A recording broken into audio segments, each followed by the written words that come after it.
กะวายุอาอายหายไปใส่ในที่สุดก็มีรูปภาพหลุดออกมาแล้ว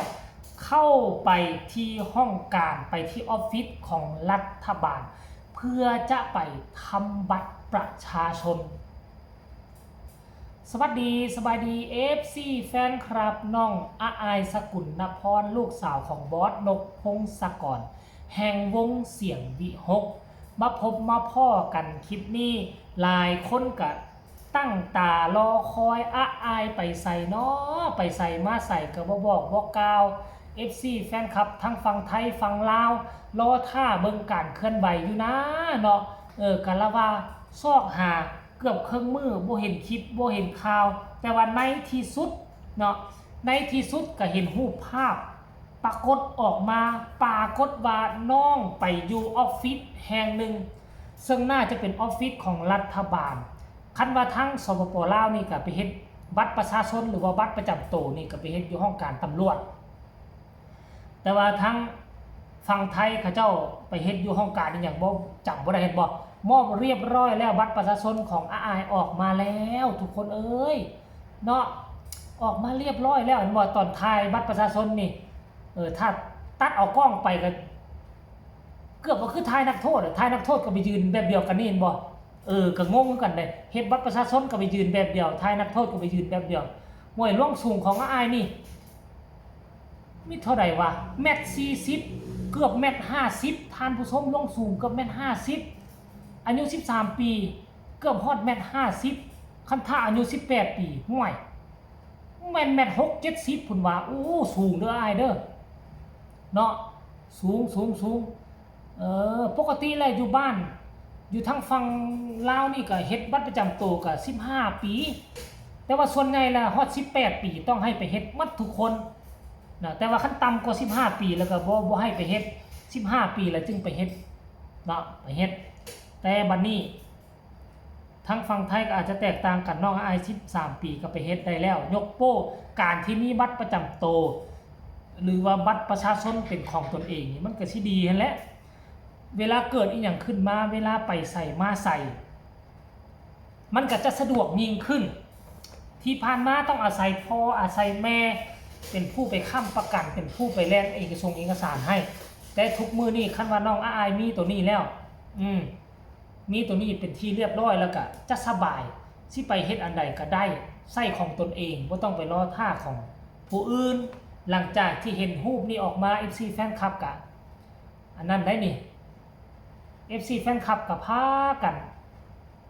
เข้ามาคอมเมนต์หลายเติมเนาะแล้วก็พากันแชร์ไปเขียนแคปชั่นต่างๆนานาว้าวว่าซั่นเด้นี่จากเพจของแม่ต๊อกว่าว้าวว่าซั่นอีล่าโตเป็นสาวแล้วนะช่วงนี้มีวันหยุดลูกจ๋าเลยขอไปถ่ายบัตรประชาชนแล้วจ้าหนูโตเป็นสาวแล้วจ้าว่าซั่นเด้แฮชแท็กนกพงศกรแฮชแท็กหมอลำเสียงวิหกแฮชแท็กอาอายสกุลพรเสียงวิหก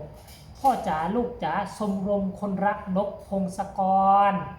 โอ้ยสะอ่อนได้ท่านผู้ชมอายใหญ่อีหลีเนาะท่านผู้ชมเนาะอายุ13ปีที่ว่าเบิ่งรูปห่างหุ่นซ้ำกับอายุ15ปีแล้วได้น่ะเฮ้ยปีกายนี่นะปีกายนี่ยังเป็นแล้วนี่อยู่น่ะอันนี้ปีกายเนี่ยปีก่อนเนาะปีก่อน2ปีหลังยังซ้ำนี่น้อยๆอยู่น่ะแต่ว่าตัดมาปีนี้ยังพวกเจ้าเพียเป็นสาวอีหลีแล้วโอ้ถือว่าใหญ่ไวคือว่าแหละคนเฮาน่ะบ่มีความคิดบ่มีเรื่องกดดันมีแต่ความม่วนความมันตลอดมีแต่ความม่วนความมันตลอดมันก็เลยเฮ็ดให้น้องเจริญเติบโตอย่างไวว่าและอีกอย่างนึงก็มีคนเลี้ยงดูปูเสือหลายแน่มีทั้งย่านุย่าลำแม่ตุ๊ดตูแม่ปานำค่ำคูนดูแลทั้งบอสนกทั้งย่าแต่งย่าหอยย่าอุ้ยหลายย่าอา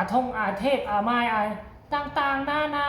มีคนดูแลแบบบ่ขาดตกบกพร่องแบบสิเฮ็ดให้น้องห่างกายพัฒนาไวว่าก่อนที่ควรท่านผู้ชม FC แฟนคลับแสดงความยินดีนำเด้อ มีบัตรประจำตัวมีบัตรประชาชนแล้วก็กลายเป็นน่ะเป็นคนไทย100%ที่ผ่านมาก็เป็นคนไทยอยู่แต่ว่ายังบ่ทันมีบัตรประชาชนเทื่อบ่มีสิ่งที่บ่งบอกตัวตนเทื่ออันนี้มีสิ่งที่บ่งบอกตัวตนมีสิ่งที่ค้ำประกันเอาไว้แล้วก็ตอนนี้ไปก็เฮ็ดอีหยังมันก็ง่ายขึ้นท่านผู้ชมคือเฮาว่าแหละเนาะอันนี้คือการเคลื่อนไหวของลูกสาวอาอายของพ่อแม่ล่าสุดเอามาฝากเอามาต้อนกันตอนนี้ไปหน้าขอให้จับสิ่งใดก็เป็นเงินเป็นทองขอให้บ่ายสิ่งใดก็ให้เป็นเงินเป็นคำอย่าให้มันมาเบียดเบียนจงฝึกฝนล่อหลอมให้กลายเป็นนางเอกประจำวงให้ได้ปัจจุบันนี้ยังบ่เอิ้นว่านางเอกได้ถือว่าเป็นตัวสู้วงนางเอกก็ยังเป็นนางเอกแพ้วธิดาแล้วก็ยังอีกคนอื่นอีกตืมน้องคันท่าว่าฮอด15 ปีงามใดถ้าหากว่าสูงกว่านี้ล้ำเรื่องหลายเรื่องได้หลายกว่านี้ก็คงหนีบ่พ้นคงหนีบ่มุ่มนกพงศกรก็คงจับลูกสาวอาอายนี่มาเป็นนางเอกให้ได้เพราะมันเป็นความฝันของพ่อนกพงศกรก่อนที่จากไปหรือว่าก่อนที่เป็นอย่างก็ขอให้ลูกโตเป็นสาวซะก่อนอยากจะรำคู่กับลูกสาวเนาะอยากจะรำคู่กับลูกสาวจักครั้งหนึ่งในชีวิตและก่อนที่เฒ่าก่อนที่แก่น่ะก่อนที่วางมือแล้วให้ลูกสาวดูแลน่ะอันนี้เพิ่นตั้งใจเอาไว้แต่ค่อยคิดว่าอีกบ่นานอีกบ่เกิน2 ปีบอสนกกับอาอายคงจะได้รำคู่กันแล้วอาอายนี่เก่งได้อยู่กับพอเลี้ยงมาหลายเดือนหลายปีเติบแต่ว่าเวลาแสดงออกมาแบบบ่คือพ่อบ่คือลูกเลยแบบคือมันเหลือเชื่อน่ะบ่ฮู้จักอายแสดงออกมานี่บ่มีขาดตกบกพร่องอันแววที่จะเป็นหัวหน้าวงนี่มีแล้วบอสนกกับบอสนุยืนยันแล้วก็แววที่จะเป็นนางเอกกำลังมาติ๊กๆแล้วอนาคตบ่แน่อีก5 ปี10 ปีเพออาจจะได้เป็นหมอลำดาราก็เป็นไปได้อาจจะได้แสดงหนังตามก้นเอื้อยอุงอิงไปติ๊กๆคันละวะทานผู้ชม FC แฟนคลับเนาะเอาสำหรับคลิปนี้ก็บ่เว้ายาวบ่หลายใหญ่ห้างเอาเรื่องราวศิลปินโด่งศิลปินดังแห่งวงเสียงวิหกมาฝากมาต้อนให้กับ FC 2ฟังของเพียงซ้ำนี้ก็แล้วกันผู้ใดพัดผ่านเข้ามาเห็นแล้วก็พากันกดไลค์กดแชร์กดติดตาม